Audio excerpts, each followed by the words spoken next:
Next question. ये question actually repeat हुआ है। क्वेश्चन नंबर 1 जो था वही ये क्वेश्चन है again. Which of the following figures represent the variation of particle momentum and the associated de Broglie wavelength? Option D. कल ही देखा था हमने। अगला question. If the kinetic energy of the particle is increase to 16 times its previous value. Kinetic energy is increased 16 times, मतलब final kinetic energy is 16 times of initial kinetic energy. The percentage change in the de Broglie wavelength of the particle is, how much percentage change will be there in de Broglie wavelength of particle? तो de Broglie wavelength of particle in terms of kinetic energy का equation याद है क्या? h upon under root of 2m k। Particle क्योंकि same है, तो particle same है तो मास कांस्टेंट है, 2 तो वैसे भी कांस्टेंट है, h भी कांस्टेंट है। तो इसका मतलब wavelength is inversely proportional to under root of k। Right. आपको पूछा है percentage change. How do you find out percentage change?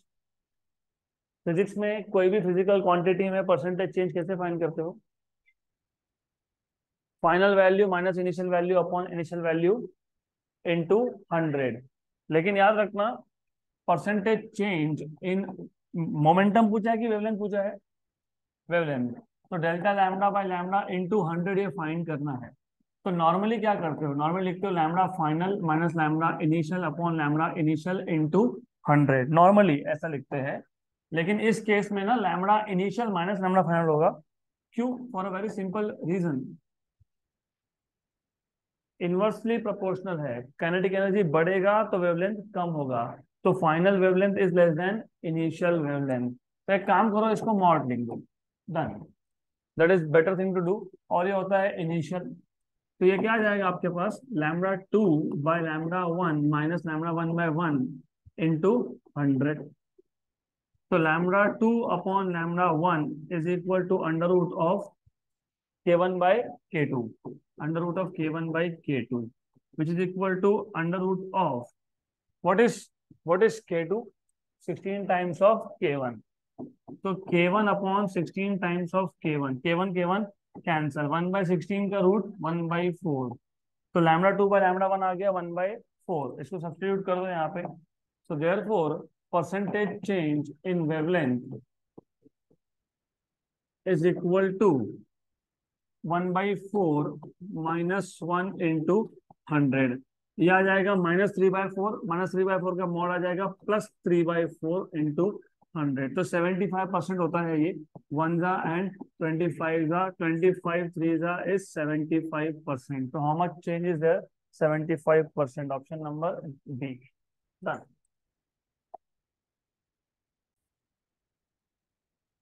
Next question.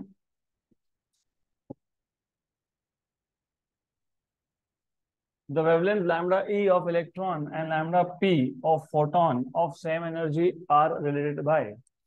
कल भी ऐसा क्वेश्चन था, ऐसा था, ये नहीं था। याद है क्वेश्चन क्या था? Ratio of ratio of wavelength of photon to that of wavelength of electron. कल ही क्वेश्चन सॉल्व किया। तो ये टाइप के क्वेश्चन दो अलग अलग फॉर्म में आता है, हमने कल ही देखा। आपको रेशो पूछा था, आपको रेशो पूछा था, ratio of, if I am not wrong, ratio of ये था electron of mass m, photon of, and photon has same energy E, ratio of D Broglie wavelength. Right. तो यहाँ पे किसका रेशो पूछा है? वेवलेंथ का, है ना? पूछा है ना? एनर्जी क्या है? सेम है। तो आज का क्वेश्चन क्या अलग है फिर? तो आज का क्वेश्चन भी तो वैसा ही है। It is almost same, almost. तो देखो, अगर नोटिस करोगे तो आज के क्वेश्चन में क्या डिफरेंस है फिर? Wavelength lambda E of electron and lambda P of photon of same energy are related by मतलब रेशो ही है। वापस से आपको वही करना है, lambda E by lambda P. तो वैसा ही सॉल्व करना है इसको। थोड़ा सा सिर्फ स्टेप्स चेंज कर दूंगा, बाकी सब वैसा ही रहेगा। तो मुझे बताओ what is wavelength of photon? चलो एनर्जी ऑफ फोटोन बता दो। E equal to H nu, मतलब H C by lambda. And what about, यहां से आपको बेसिकली लैम्डा पी भी मिल सकता है। What about wavelength of electron, H upon M B, लेकिन एनर्जी मेंशन किया हो तो इन टर्म्स ऑफ एनर्जी बताना चाहिए। क्या? 2 me। Very good. ये equation number 1 left hand side है एनर्जी, ये इक्वेशन नंबर 2, लेकिन हमको लेफ्ट हैंड साइड पे क्या चाहिए? Energy. Squaring on both sides, तो स्क्वायर करोगे तो lambda E square equal to H square upon 2me। तो E equal to H square upon 2m lambda E square, equation number 2। क्योंकि दोनों का एनर्जी क्या बोला है? सेम, तो दोनों का लेफ्ट हैंड साइड क्या है? सेम, तो राइट हैंड साइड क्या आएगा? Same.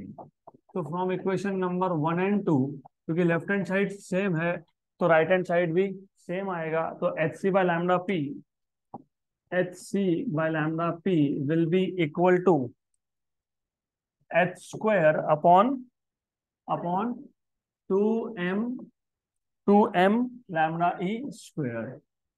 H constant, C constant, M constant, 2 constant, बाकी सब तो कांस्टेंट है, ये पूरा कांस्टेंट है, ये भी कांस्टेंट है, ये भी कांस्टेंट है। तो 1/λp is proportional to 1/λ E square, मतलब lambda P is proportional to lambda E square, तो lambda P is proportional to lambda E square, option number C. Done, खत्म। Next question, the de Broglie wavelength of neutrons in thermal equilibrium at temperature T is। तो आपको पूछा है what is the de Broglie wavelength of neutrons.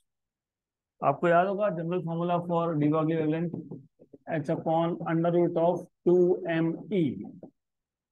Neutrons के case में at thermal equilibrium, remember ये सिर्फ neutrons के लिए होता है, न्यूट्रॉन्स के केस में at thermal equilibrium energy turns out to be K B T. तो फॉर्मूला बन जाता है lambda equal to H upon under root of 2m/kBt। तो अभी से वैल्यू सब्स्टिट्यूट करनी है आपको। एच की वैल्यू पता होनी चाहिए, के भी पता होना चाहिए, मास ऑफ न्यूट्रॉन पता होना चाहिए, ये तो सब यू शुड नो। तो this is equal to 6.63 10⁻34 upon under root of 2 into mass of neutron. 9.1 electron का होता है, 6.27 बराबर, सही है सर? पक्का गलत बोल रहे हो? 1.1.6 ऐसा होता है ना, 10⁻27 ऐसा होता है ना?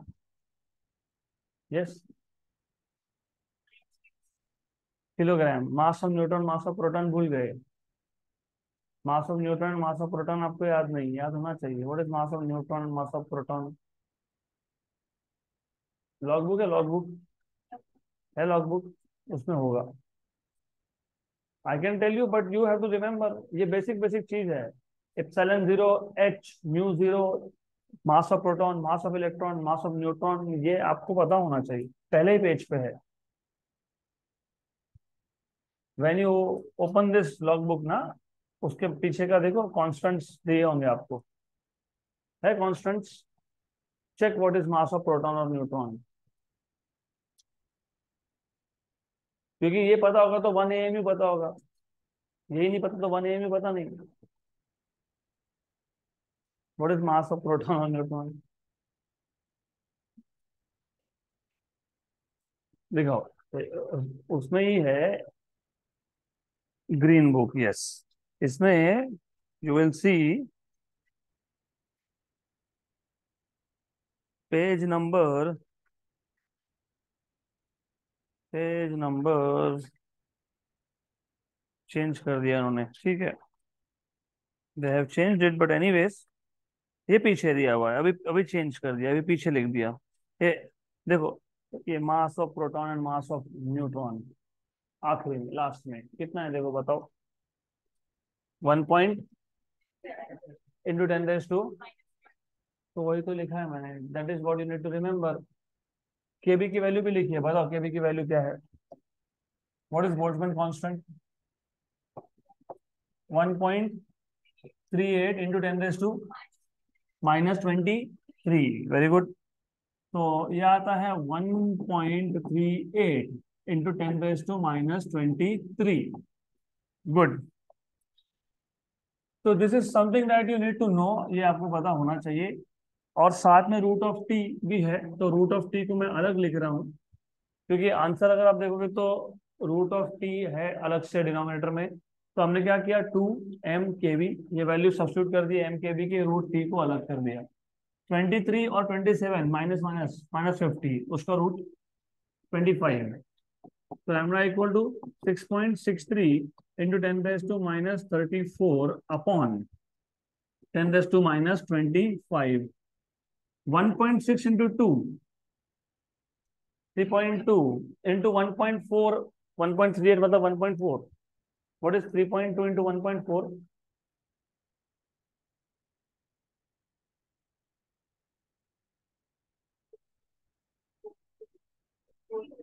448, 4.48, 4.48, 4.48 को 4.48 को 4.9 मान के रूट निकाल लो।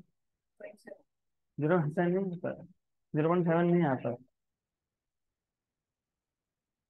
Calculations you have to learn again. It's not 0.7 definitely.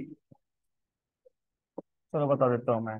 1.38 को आपने किसका मल्टीप्लाई किया? 3.2 के साथ। 4.4 इसका रूट 2.10, 2.10। हाँ, तो ये सारा का सारा मिलके क्या आ गया? 2.1 अप्रोक्सीमेटली रूट ऑफ टी। ये 6.63 और नीचे 2.1। थ्रीजा, रफली रफली थ्रीजा, अप्रोक्सीमेटली थ्रीजा, ठीक है। गुड, अप्रोक्सीमेटली थ्रीजा आ जाएगा ये। तो दिस इज वनजा एंड रफली रफली, रफली रफली थ्रीजा, थ्रीजा। एक्चुअली 3.08 आता है वो, बट ठीक है।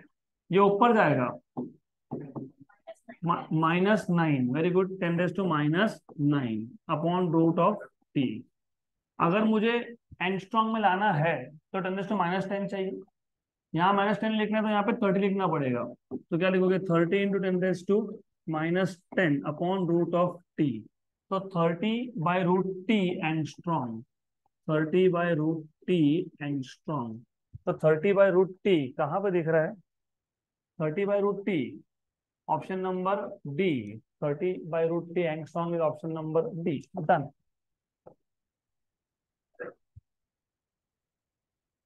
So what is the value of Boltzmann constant? 1.38 into 10⁻⁻23. What is the value of mass of proton or neutron? 1.6 into 10⁻⁻27. Next question. Done. अभी अगला क्वेश्चन में जाने से पहले मैं आपको और एक चीज बता देता हूँ। अभी तुमने ये जनरल फॉर्मूला डिराइव किया, किसका फॉर्मूला है ये? Wavelength of neutron at, wavelength of neutron at thermal equilibrium ना, बराबर। तो अगर बोला होगा इक्विलिब्रियम टेम्परेचर की वैल्यू दे दी होगी, for example they will give you some value, for example 27 degree Celsius, direct solve हो जाएगा। 30 upon root of root of root of 27 plus 273, ये एब्सोल्यूट टेम्परेचर होता है। Root of 300, what is root of 300? मैं थोड़ा काम आसान कर देता हूँ। लेट अस से टेम्परेचर इज नॉट 27, 127, कितना होता है? 400। What is root of 400? 20। तो 30/20, 1.5। तो डायरेक्टली एक फॉर्मूला यूज कर सकते हो इसके बाद से। अगला question. An alpha particle moves in circular path of radius 0.83 centimetre. हमारे पास एक अल्फा पार्टिकल है, चार्ज पार्टिकल है, वो सर्कुलर पाथ में मूव हो रहा है, मतलब साइक्लोट्रॉन का क्वेश्चन है। आपको याद होगा साइक्लोट्रॉन, चार्ज पार्टिकल को सर्कुलर मोशन में कैसे सेट करते हो? साइक्लोट्रॉन याद है, 2D, D1, D2, magnetic field as well as electric field. तो alpha particle moves in circular path of radius 0.83 centimetre in presence of magnetic field of 0.25 weber per metre square. The de Broglie wavelength associated with the alpha particle is.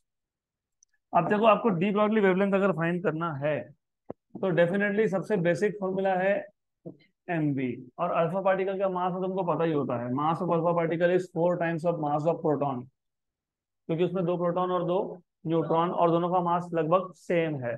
Good. तो ये तो कोई problem नहीं है, this is not an issue, क्योंकि ये आप solve कर लोगे। 1.6 इंटू 10⁻⁻27, तो आपको मिल जाएगा 6.4 into 10⁻⁻27 kilogram. Of course KG में आ गया ये, लेकिन प्रॉब्लम है वी का। mv² q b r. Centripetal force is provided by force due to magnetic field. इसलिए मैंने बोला साइक्लोट्रॉन याद है क्या, तो ये याद होना चाहिए। सर्कुलर मोशन में सेंट्रीपिटल फोर्स कौन प्रोवाइड करता है? Magnetic field, force due to magnetic field. This is mv² by r equal to qvb। Right, तुमको क्या चाहिए? v। v चाहिए ना, v। तो v कैसे सॉल्व करोगे? कैंसल एंड कैंसल, तो v इक्वल टू mv। आपने एम बी स्क्वायर बोल के अलग किया, वो m b equal to q r b था, तो r Q b upon m. बराबर, करेक्ट, राइट, पक्का पक्का, श्योर श्योर। तो हमने ये कैलकुलेशंस भी नहीं करने चाहिए फिर। क्यों नहीं करनी चाहिए, समझ में आ जाएगा इन अ व्हाइल। इक्वेशन नंबर 1 और equation number 2, from 1 and 2, what is wavelength? h upon mv, what is v? R Q B by M. तो एम और एम हो गया cancel, that is why calculations की जरूरत नहीं पड़ेगी। Mass you do not need, cancel हो गया mass. Then H is 6.63 into 10⁻⁻34। Radius कितना है? 0.83 centimetre. 0.83 into 10⁻⁻²। Charge on alpha particle is, what is charge on alpha particle? Alpha particle में charge किस पे होता है? चार्ज 2 प्रोटॉन से 2 न्यूट्रॉन से। चार्ज किस पे है? प्रोटॉन्स पे। तो 2 प्रोटॉन्स पे, एक प्रोटॉन पे चार्ज कितना है? 1.6 इंटू 10⁻⁻19 कूलम। हो गया, इंटू बी। बी क्या है? 0.25, 0.25, 0.25। Done, simple. लुक, 1.6 वन जा रफली 4 का, अप्रोक्सीमेटली 4 का। 0.83 इंटू 2 इज 1.66, 1.66। तो 4 इंटू 10⁻⁻34 इंटू ये -21, ऊपर जाके +21। 0.25 इज 1/4, और ये आपने अभी बताया 1.66। हाँ, तो ये जाएगा ऊपर, ये ऊपर जाएगा 16। बराबर। तो you will have lambda equal to 16 upon 1.6, approximately बता रहा हूं मैं। और ये how much is this? -13, approximately 1 and 10। तो अप्रोक्सीमेटली 10⁻⁻12, मतलब बेसिकली 10⁻⁻2 इंटू 10⁻⁻10, मतलब 10⁻⁻2 एंगस्ट्रॉम, मतलब 0.01 एंगस्ट्रॉम। 0.01 दिख रहा है क्या? Option number D, done.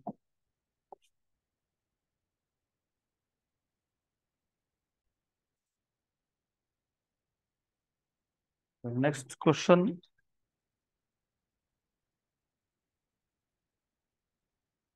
तो कैलकुलेशंस थोड़ा सा सिंप्लीफाई करते आने चाहिए, अप्रोक्सीमेशन यूज कर सकते हो। If the momentum of electron is change by P, be careful. अगर इनिशियल मोमेंटम मैं p1 बोलता हूँ, तो what is final momentum? Changed by p, मतलब वो डेल्टा p का वैल्यू है। तो यहाँ पे पहली गलती हो गई, this is not final momentum. उन्होंने बोला है चेंज्ड बाय p, मतलब डेल्टा p है वो। What is delta p? What is delta p? p then the de Broglie wavelength associated with it changes by 0.5%, the initial momentum of the electron will be. Very good. बहुत simple question है. Question ऐसा है कि अगर हमने momentum को p से change किया तो जो वेवलेंथ में चेंज है वो परसेंटेज चेंज है. That is a big difference. यहाँ पे मैंने डेल्टा पी लिखा, लेकिन यहाँ पे मैं डेल्टा लैम्डा बाय लैम्डा लिख रहा हूँ क्योंकि परसेंटेज चेंज है. कितना परसेंटेज चेंज है? 0.5. ओके. तो अगर आपको इसको नंबर में लेके जाना है, सिंपल, अगर आपको परसेंटेज के ऊपर फ्रैक्शनल चेंज चाहिए तो ये 100 को वहां शिफ्ट कर दो. 0.5 बाय 100. Simple simple. बराबर. तो ये आ जाएगा. चलो कोई बात नहीं. 5/1000. तो ये आ जाएगा 1/200. तो डेल्टा लैम्डा बाय लैम्डा आ गया 1/200. अब ये डेल्टा लैम्डा बाय लैम्डा 1/200 आ गया. इसका करेंगे क्या? इसका हमको क्या फाइंड करना है? Initial momentum. तो अगर आपको याद होगा, जो याद होना चाहिए, lambda equal to h by p, तो क्या याद होना चाहिए? Chapter number 1 of 11, error analysis, propagation of error. You know, delta lambda by lambda equal to delta P by p, irrespective of p numerator में है या फिर डिनोमिनेटर में, कोई फर्क नहीं पड़ता है. सिर्फ सिर्फ बात इतनी है कि पी बढ़ेगा तो लैम्डा कम होगा. राइट. सिंपल. तो ये याद रखना, इट डज नॉट मैटर कि ये पी न्यूमरेटर में है कि डिनोमिनेटर में है, it will be the same. तो delta lambda by lambda is delta P by P. Therefore what will be delta P by P? How much is this? 1/200. बराबर. Correct. सही है ना? आपको क्या पूछा है? क्या पूछा है? Initial momentum. आपको पता है कि हमने नोटेशन गलत यूज किया है यहाँ पे. क्यों? क्योंकि ये होता है इनिशियल मोमेंटम. ये क्या होता है? Initial momentum. What is initial momentum from here? 200 times of delta P. वो जानबूझ के कंफ्यूज करने के लिए पी बोला है, so that you get confuse और मैसअप कर दो. तो ये हमेशा क्या होता है? P initial.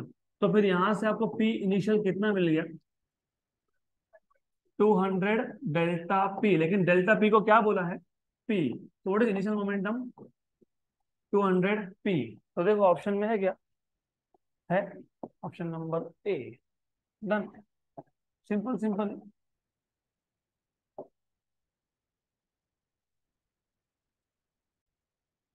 ओके. तो I will quickly repeat this question.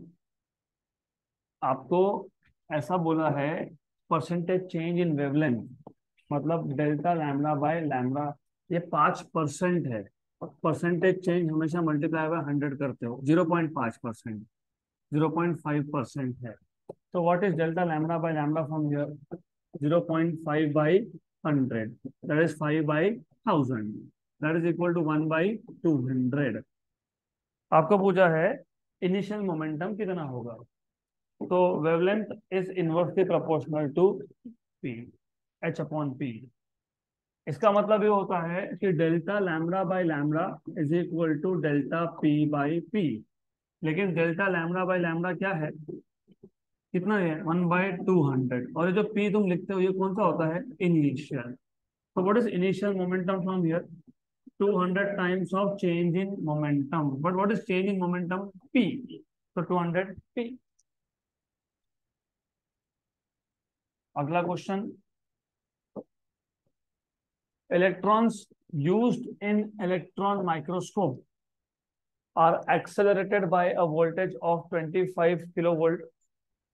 If the voltage is increased to 100 kilovolt, then the de Broglie wavelength associated with the electrons would increase by 2 times, decrease by 2 times, decrease by 4 times, increase by 4 times. ये electron microscope क्या होता है मैं बाद में बताता हूँ, पर पहले क्वेश्चन सॉल्व कर लेंगे, क्योंकि फिर वो electron microscope is a different thing that you don't have in theory. सिर्फ क्वेश्चन में ऐसा जानबूझ के बोलते हैं इलेक्ट्रॉन माइक्रोस्कोप, क्योंकि स्टूडेंट्स के माइंडसेट में क्या आता है कि इलेक्ट्रॉन माइक्रोस्कोप क्या है. You don't need it. आपको पता होने की जरूरत ही नहीं है. Electrons are used in electron microscope और they are excited by voltage of voltage. Voltage सुना, जैसे ही तुमने सुना वोल्टेज, तो तुमको याद होना चाहिए कि हमने डी ब्रॉगली वेवलेंथ का एक फॉर्मूला देखा था, under root of 2m energy, लेकिन एनर्जी होता है Q into we.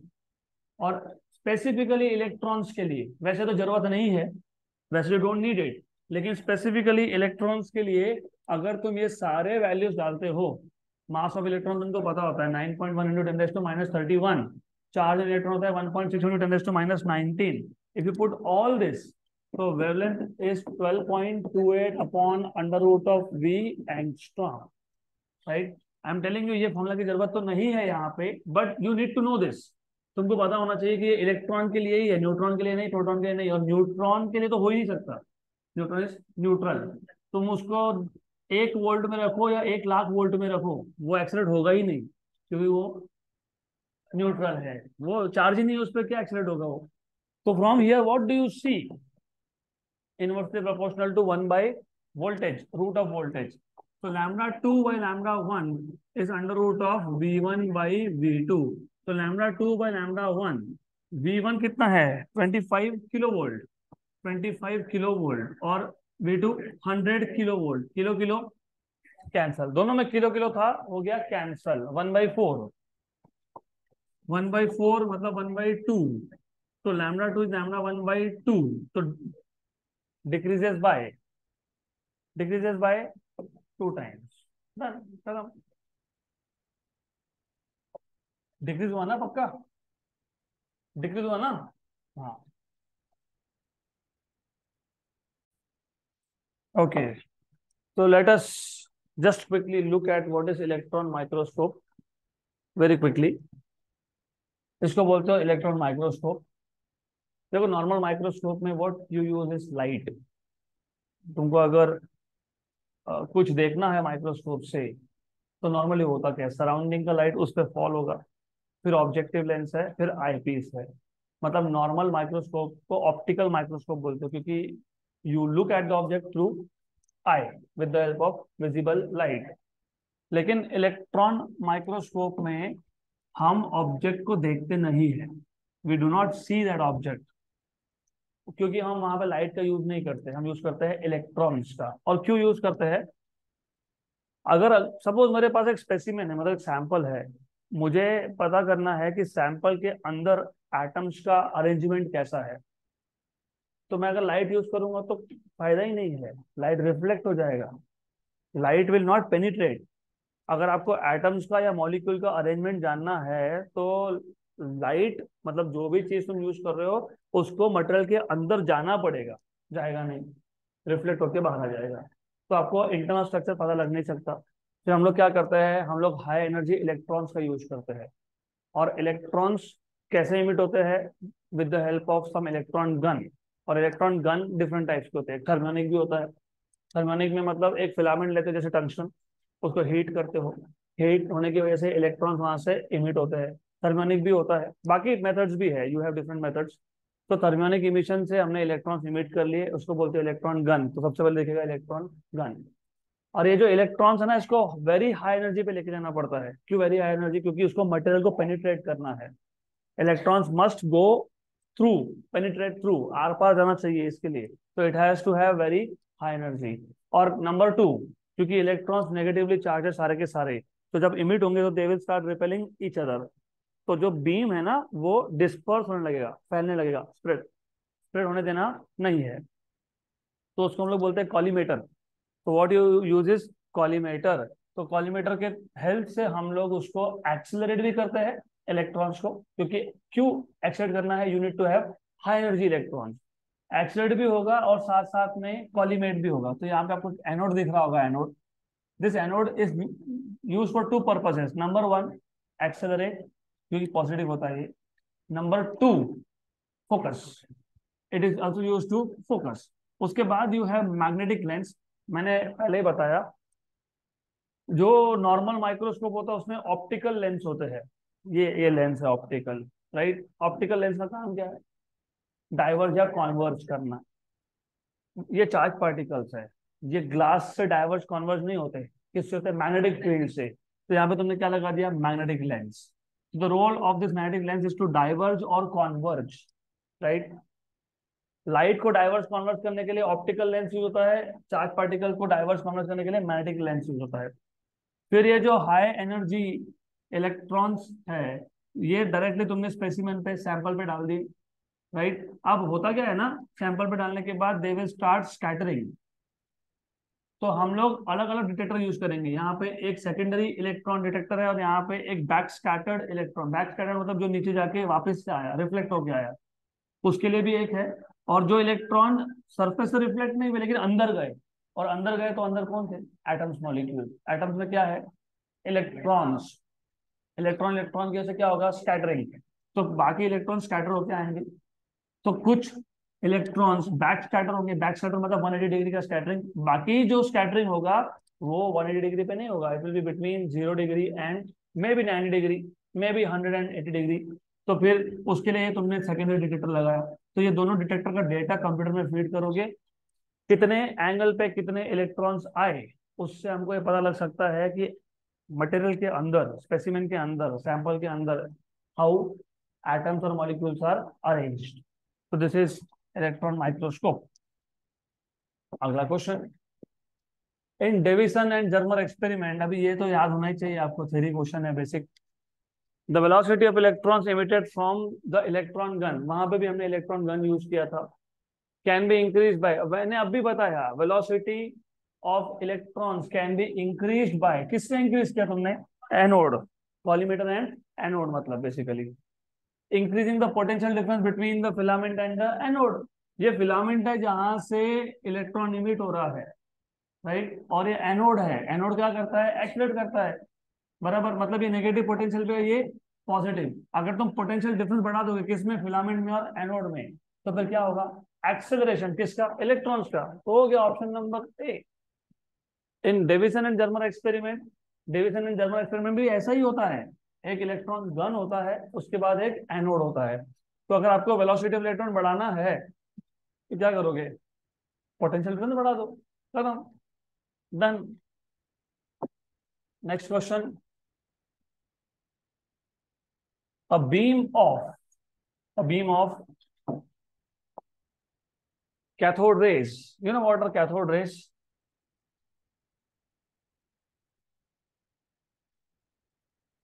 the rays that are emitted by cathode are called as cathode rays. You know, आपके घर के टेलीविजन, अभी के नहीं, एलईडी एलसीडी की बात नहीं कर रहा हूं मैं, पुराने डब्बे, उसको क्या नाम है पता है, scientific name, CRT, cathode ray tube. क्यों cathode ray tube, do you do you remember ये कैथोड कहाँ से नाम आया, मैंने बताया था थियरी में। इन एन एक्सपेरिमेंट एक्सीडेंटली एक मेटल से सम मिस्टेरियस इमिशन हुआ, जो पहले लगा फोटॉन्स होंगे, लेकिन फोटॉन्स पर चार्ज होता है क्या, नहीं होता है। फिर उसको इलेक्ट्रिक फील्ड से पास करके देखा, अगर फोटोन पे चार्ज नहीं है तो इलेक्ट्रिक फील्ड से फोटोन पास होने के बाद डिफ्लेक्ट होंगे क्या, they will go straight, they will not bend.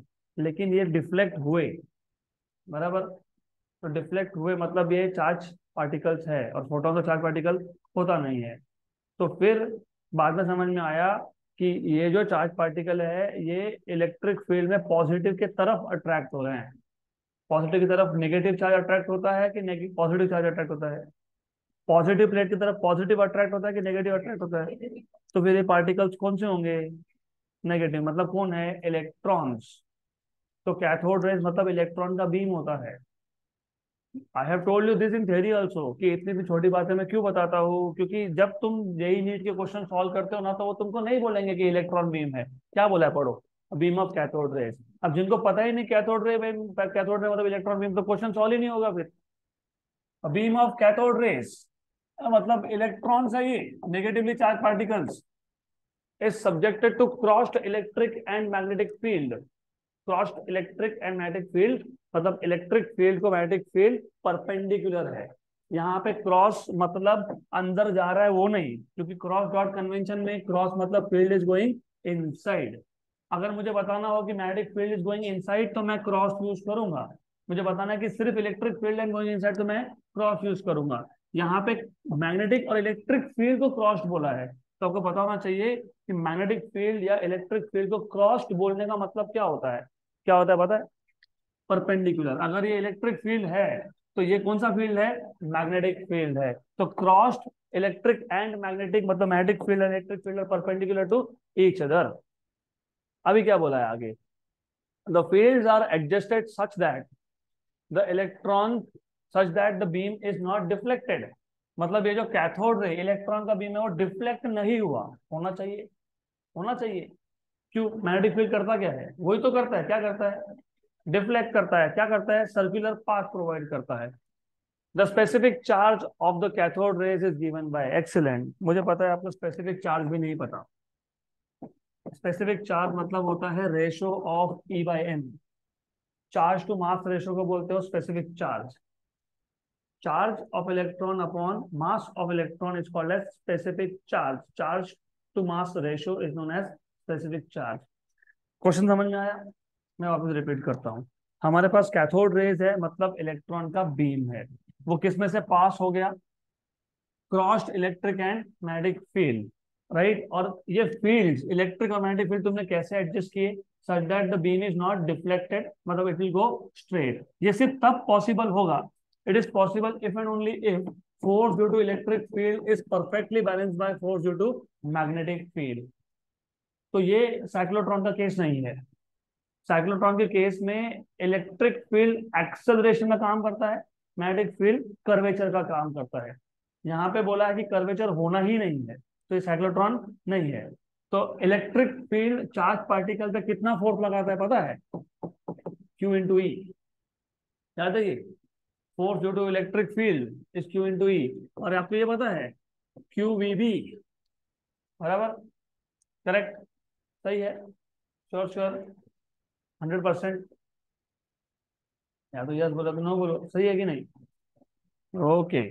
तो फिर अभी क्या करोगे? What will you do after this? आपको तो चार्ज टू मास रेशो पूछा है, फिर क्या करोगे इसके बाद? चार्ज टू मास रेशो पूछा है ना आपको? चलो इसको कैंसिल कर देते हैं। Electric field upon magnetic field is v. यहां से वी आ गया ई बाई बी। कहीं पे ई बाई बी दिख रहा है है है ये तो नहीं है, बीच पे अगर बीच में कैंसिल हो जाएगा वो तो नहीं है। लेकिन ऑप्शन नंबर ए बी और डी, क्या करेंगे इसके आगे? Hmm. Specific charge E by M. What will you do after this?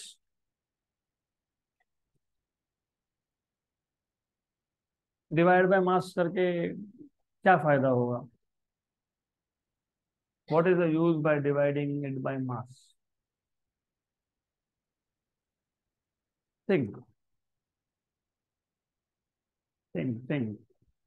मैंने आपको एक स्लाइट हिंट तो दे दिया, और अगली बार से इसको ट्रिक याद रखना। जब चार्ज पार्टिकल का डिफ्लेक्शन नहीं हो, क्या नहीं हो? डिफ्लेक्शन, तो speed is electric field upon magnetic field. Speed is electric field upon magnetic field. अब इसके आगे क्या करोगे? The intention of the crash course is not that I will keep on saying something and you will write down. The intention is to develop your problem solving ability. Think. Multiply by charge on both sides. Look at the options. V ये potential difference है, capital V। और हमने जो small v find किया ये speed है। Answer is in terms of potential difference. Capital V is potential difference. Think.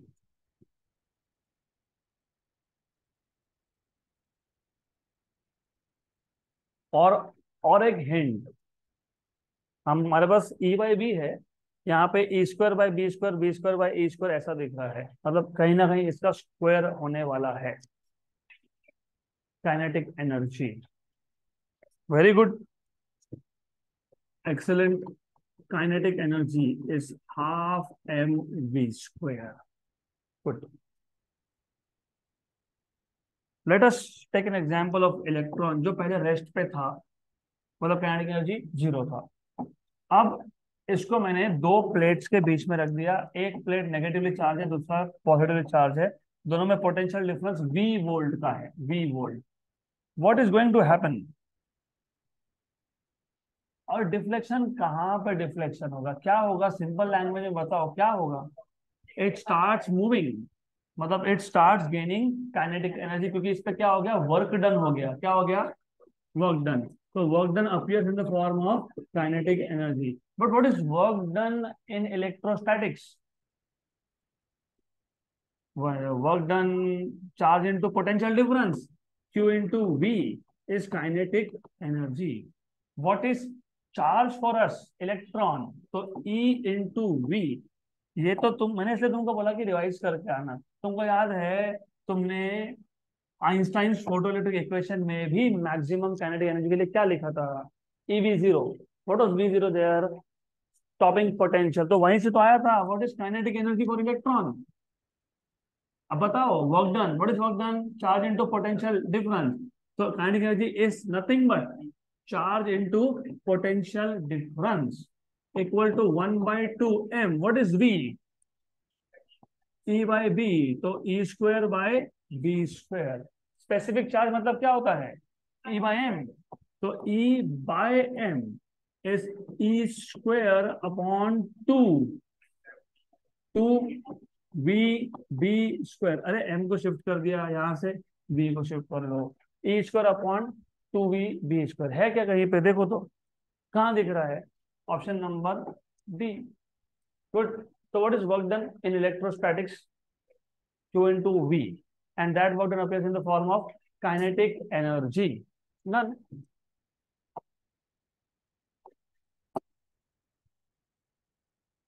Next question. A particle of mass 1 mg, 1 milligram, has the same wavelength as an electron moving with velocity of 3 into 10 raised to 6 meter per second. The velocity of the particle is. Question बहुत simple है। Book to book इसका लिखने का तरीका अलग होता है, मैं आपको एकदम सिंपल बता देता हूँ। पार्टिकल मूविंग है, इलेक्ट्रॉन मूविंग है, दोनों का वेवलेंथ कौन सा वेवलेंथ? मूविंग पार्टिकल का वेवलेंथ को क्या बोलते हो तुम? De Broglie. मतलब पार्टिकल का और इलेक्ट्रॉन का wavelength same. You know this is H/mv, तो MP/Vp इक्वल टू H/me/Ve।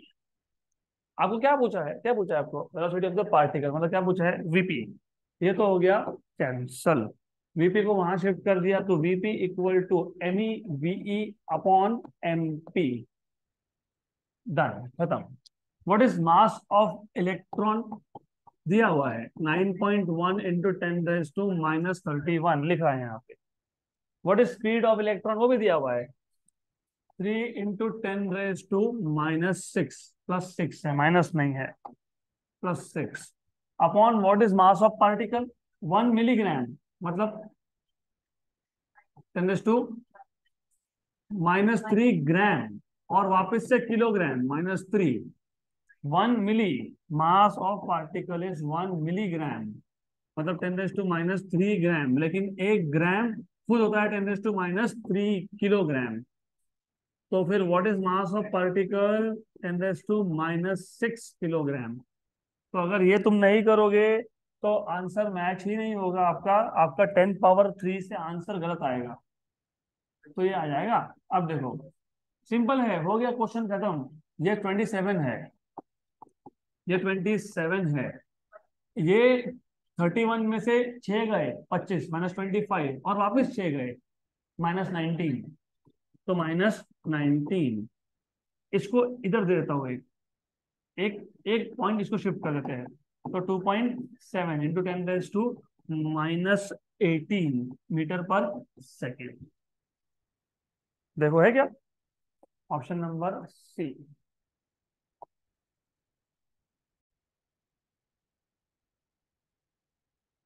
तो नाउ लास्ट 2-3 लेक्चर में मैंने शायद असाइनमेंट दिया नहीं है, तो I will give you some assignments today. Question number 19 theory question है, this will be assignment for you.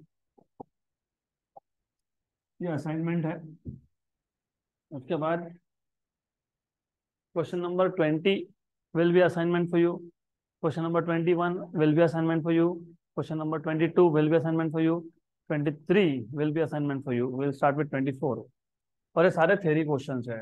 None of this you are supposed to solve. सारा का सारा थ्योरी है ये पूरा,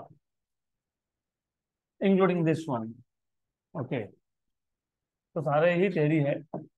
Now let us start with next question. Question number 24. और यहाँ से आगे we will be solving questions on Einstein's photoelectric equation. मैं आपको से बेसिक चीज बता देता हूँ. एक बेसिक फॉर्मूला है, उससे फिर 4-5 फॉर्मूला बाद में बन सकते हैं. हमारे पास एक मेटल सरफेस है, normally known as photosensitive surface. इस पे जब फोटॉन्स इंसिडेंट होंगे ऑफ सुटेबल फ्रीक्वेंसी, एक फ्रीक्वेंसी से कम अगर फ्रीक्वेंसी रहा तो नो इमिशन इज पॉसिबल. जिस फ्रीक्वेंसी के ऊपर इमिशन होता है उसको बोलते हो थ्रेशोल्ड फ्रीक्वेंसी. तो व्हेनेवर यू हैव वेवलेंथ मतलब photon of suitable frequency incident on photosensitive material, electrons are emitted from this surface. The amount of energy required to free the electron from metal surface is known as work function, normally denoted by φ0. अगर इसका energy h nu है, example 11 electron volt, और अगर work function 10 electron volt है तो बच गया 1 electron volt. वो कौन लेके जाएगा? Electron in the form of kinetic energy. तो h nu is equal to work function plus kinetic energy. Done. यही एक फॉर्मूला है. इस पे 4 फॉर्मूला और बनते हैं और इट इज सिंपल. तो this is what you need to know. तो ये आपको पता होना चाहिए. फिर आपको इतना पता होना चाहिए कि there is something called as stopping potential. अब ये स्टॉपिंग पोटेंशियल कहाँ से आया? और आपको एक चीज पता होनी चाहिए, ये जो वर्क फंक्शन है ना, ये होता है h nu 0, where nu 0 is threshold frequency plus kinetic energy. तो काइनेटिक एनर्जी क्या होता है? h nu minus h nu 0. और अगर काइनेटिक एनर्जी लिखना है तो दो तरीके और है. एक half m v max square equal to h nu minus h nu 0, या फिर इसी को in terms of stopping potential लिखते हो EV0 equal to h nu minus h nu 0. Done. This is all you are suppose to know. And one more thing, what is frequency?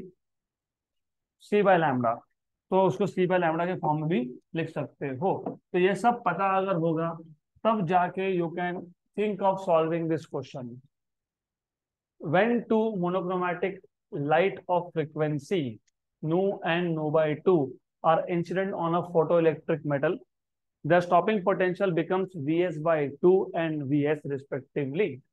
The threshold frequency for this metal is, सबसे पहले kinetic energy plus work function जो होता है h nu 0 is equal to h nu, where nu is incident frequency. और यहां से you can say आपको क्या फाइंड करना है? Threshold frequency. This is equal to, ये जो काइनेटिक एनर्जी है ना, kinetic energy is equal to h nu minus h nu 0, और ये होता है EV0 स्टॉपिंग पोटेंशियल. तो you have h nu minus h nu 0. हमारे पास दो केस है. केस 1 में स्टॉपिंग पोटेंशियल बोला है, कितना बोला है? Vs by 2. स्टॉपिंग पोटेंशियल कितना है? Vs by 2. और उसी केस में फ्रीक्वेंसी कितना है? फ्रीक्वेंसी कितना है? नू.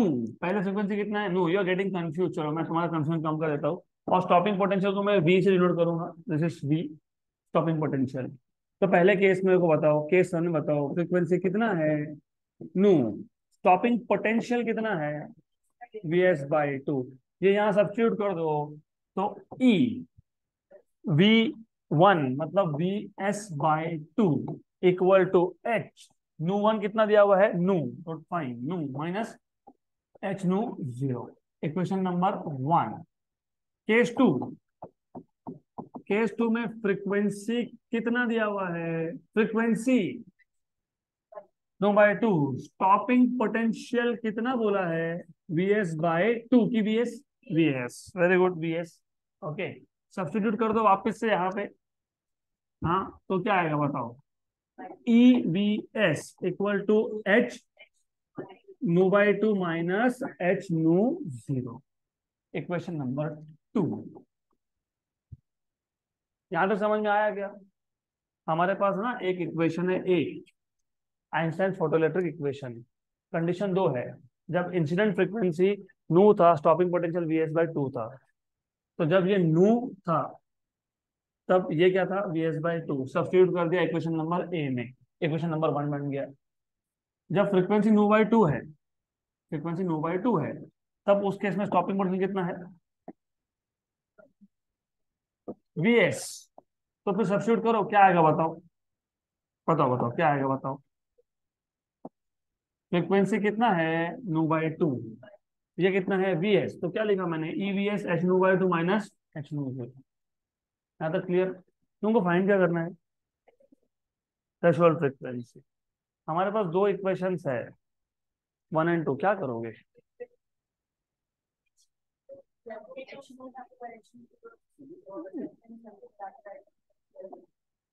देखो, या तो तुम सीधा ईवीएस की वैल्यू यहाँ से उठाओ, इधर लिख दो, क्योंकि इधर ईवीएस है ना, है ना।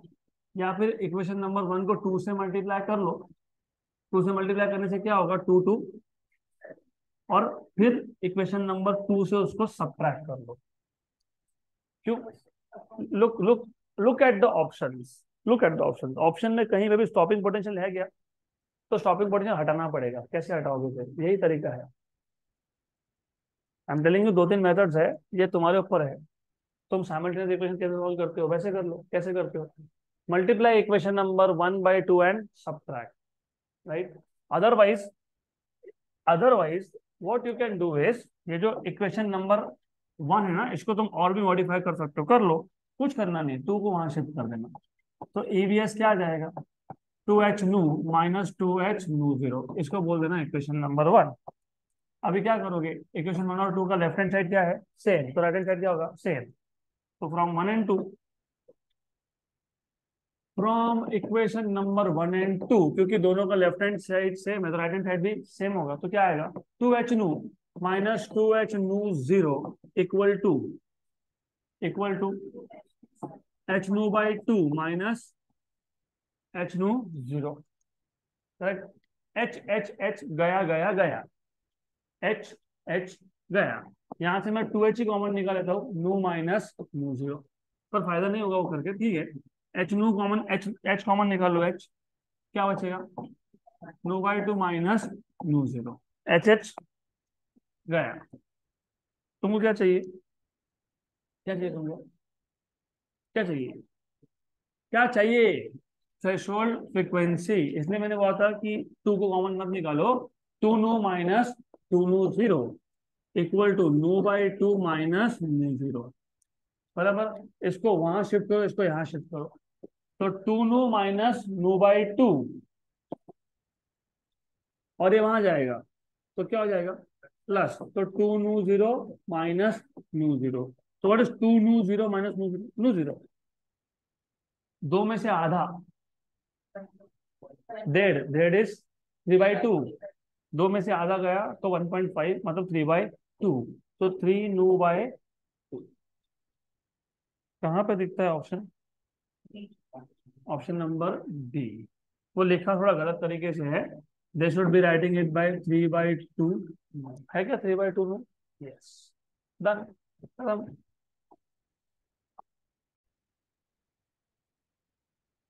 Next question.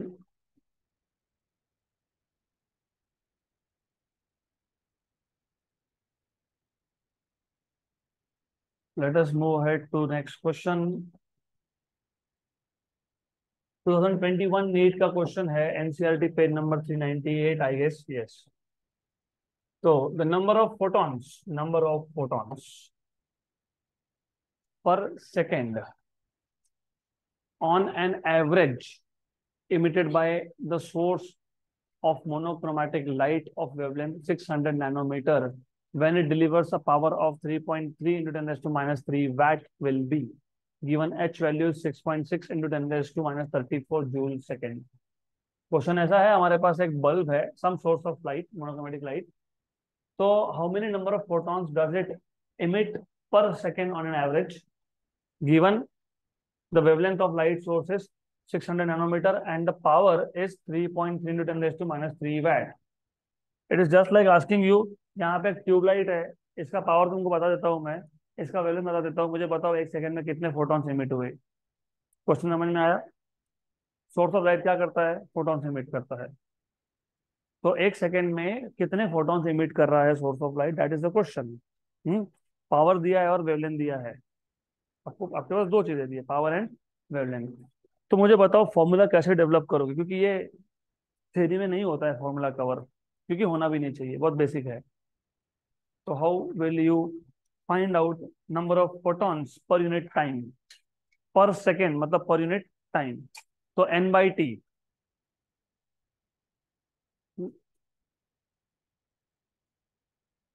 क्या क्या दिया है? Wavelength and power. Power, power वो होता है करंट इलेक्ट्रिसिटी में।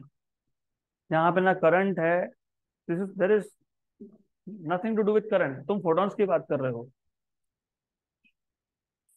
व्हाट इज पावर का बेसिक फॉर्मूला? वर्क मतलब क्या? Energy upon time. तो कौन से कॉन्टेक्स्ट में हो वो भी देखना पड़ेगा। करंट इलेक्ट्रिसिटी में होते तो सही था। You if you are talking about current electricity, power is V square by R, I square R V I, वो ठीक है। अगर एसी सर्किट्स में बोल रहे हो तो V R M S I R M S cos phi, वो भी ठीक है। But here you are talking about a source of light which is emitting light, photons. तो power is energy upon time, energy upon time, बराबर। Power ये होता है ना, एनर्जी पर यूनिट टाइम, जूल पर सेकेंड, जिसको आप बोलते हो वैट, बराबर है ये, दैट इज पावर। अगर एक फोटोन इमिट होता तो एनर्जी कितना? एच नू। दो होंगे तो 2h नू, तीन होंगे तो 3h नू, तो एन होंगे तो एन एच नू। तुमको पूछा क्या है? Number of photons per unit time. What is this n? Number of photons. तो क्या पूछा है आपको? n/t। तो n/t का फॉर्मूला क्या आ गया? p upon h nu. But you know what is wavelength, not the frequency. तो फिर what is frequency in terms of wavelength? H C by lambda. तो सी बाय लैम्डा, लैम्डा गया ऊपर। तो what is n/t? P. What is P? 3.3 into 10 raised to minus 3. What is wavelength given to you? 600 nanometer. 600 into 10 raised to minus 9 upon H. 6.63 into 10 raised to minus 34 into C. 3 into 10 raised to 8. Very good. Very, very good. पता है ऐसा क्यों? देखो, ये जो दो zero है ना, ये दो जीरो मैं इसको दे दूंगा, -7 और -3, -10। ऊपर -10 है, नीचे -34 प्लस 8, -26। ऊपर -10, नीचे -26। ऊपर -10, नीचे -26, तो कितना? माइनस के plus 10 raise to -10, 10 raise to -26, ऊपर जाएगा +26, तो कितना बचेगा? 10 रेज टू 16। और एक चीज तुम और ध्यान रखो, ऐसा कैसे होगा एक सेकंड में 10⁻16 फोटोन? एक भी नहीं। सोर्स ऑफ लाइट एक सेकंड में कितने फोटॉन्स इमिट करेगा? फोटॉन्स। व्हेन यू से 10⁻16 ना, तो लॉजिकली थोड़ा इनकरेक्ट लगना चाहिए। 0.0000000000 16 15 जीरो, उसके बाद 1, एक सेकंड में इतने फोटोन, तुमको कुछ दिखेगा ही नहीं फिर। Billions of photons are emitted per second, billions से ज्यादा। मतलब आंसर में 10 रेज टू पॉजिटिव 10 के ऊपर नंबर जाएगा, नेगेटिव तो आ ही नहीं सकता। राइट, करेक्ट, मतलब क्लियर। नहीं तो लाइट का बटन अभी चालू किया, एक फोटोन आने के लिए 10-15 साल लग गए, वैसा होता नहीं है। यहाँ तक क्लियर? पक्का पक्का क्लियर हो गया? आंसर यही है। कैसे? तुमने क्या किया ना, ये दो जीरो इसको दे दिए, 10⁻7 और -3 -10, और ये सब एडजस्ट कर लिया। तो ये क्या रह गया? रफली 6। ये 6 और ये 6 कैंसिल, ये 3 और ये 3 कैंसिल, खत्म। तो आंसर 10⁻16। मैं वापस एक बार पूरा लिख के दे देता हूँ आपको। Number of photons per unit time, per unit second मतलब पर सेकेंड, मतलब ये 3.3 है, ये 6 है, और ऊपर 10⁻10 बचा था, और नीचे था 6.63 इंटू 3 इंटू 10⁻²6। तो मैं अगर रफली रफली भी सॉल्व करने जाऊं तो सब हो गया क्लियर। ये 1 जा हो गया, ये 1.1 जा हो गया, ये 6.6 है, तो 1 जा और 6 जा, 6 और 6 भी हो गया कैंसल्ड आउट। तो ये भी हो गया कैंसल्ड आउट, तो सिर्फ बचा 10 का पावर। तो 10 का पावर कितना आया फाइनली? 10⁻16। तो option number A done. So what will be number of photons emitted in 10 seconds? 10 to 17. In 1 minute of time? 610 to 17. Good. Next question. हो गया सबका? Done. अगला question. An electromagnetic wave of wavelength lambda is incident on a photosensitive surface of negligible work function. Very good. If m is the mass of photoelectron emitted from the surface, the de Broglie wavelength of this electron is lambda d, then पहले question पूरा समझ लो। हमारे पास electromagnetic wave है जिसका wavelength कितना दिया हुआ है? लैम्बडा। ये किस पे इंसिडेंट हो गया? फोटोसेंसिटिव सरफेस पे। उस फोटोसेंसिटिव सरफेस का वर्क फंक्शन क्या था? निग्लिजिबल। मतलब पता है क्या होता है इसका? मतलब जो काइनेटिक एनर्जी है, अगर आपको याद होगा, what is kinetic energy? H nu minus work function. और वर्क फंक्शन है ही नहीं, मतलब वर्क फंक्शन इज जीरो। मतलब जो भी काइनेटिक एनर्जी होगा that is equal to energy of photon. This is what they are trying to tell you. इफ m mass is of photoelectron emitted from the surface has d Broglie wavelength lambda d, तो जो electron emit हुआ है of course उसके पास kinetic energy है। Electron जो emit हुआ उसके पास काइनेटिक एनर्जी है, तो उसके पास काइनेटिक एनर्जी, तो वो मूव होगा, और वो मूव होगा तो फिर क्या होगा? डी ब्रॉगली वेवलेंथ होगा। तो आपको पूछा है कि डी ब्रॉगली वेवलेंथ का कनेक्शन फोटोन के वेवलेंथ के साथ कैसा है? Well lambda is wavelength of photon and lambda d is de Broglie wavelength of electron. So what is the relation between these two? So look at the option and tell me what will be your approach of solving this. Half mv square.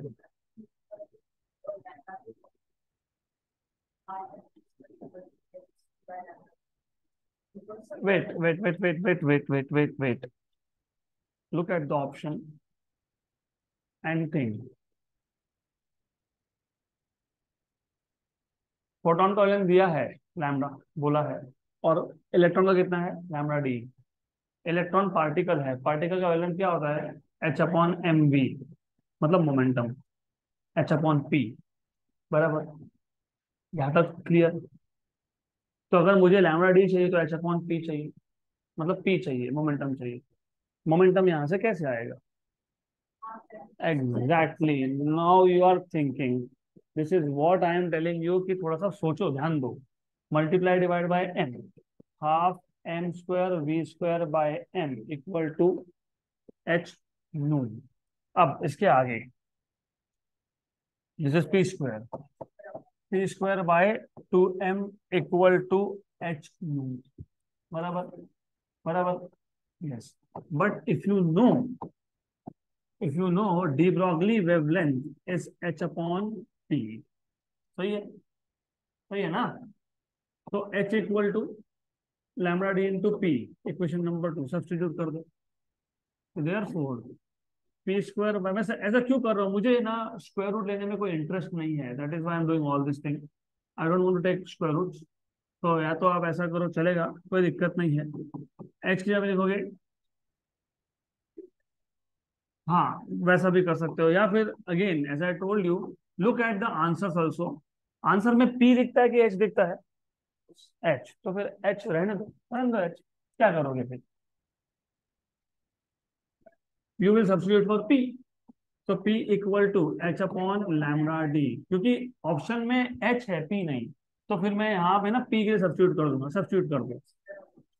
Therefore H square upon lambda D का square, साथ में क्या है? 2m equal to H नू। लेकिन what is नू? सी by lambda. हो गया, आ गया आंसर, आ गया। ये और ये कैंसल। सही है। ये लैम्डा को यहाँ शिफ्ट कर दो, इसको वहां शिफ्ट कर दो, तो 2m लैम्डा डी स्क्वायर। सी भी लिखता हूं मैं, इसको यहाँ गए, उसको वहां ले गए, और साथ में कौन है, सी, और ये एच भी आ जाएगा। बराबर, तो क्या आएगा, 2mc by h lambda d square. तो 2mc by h lambda d square है क्या?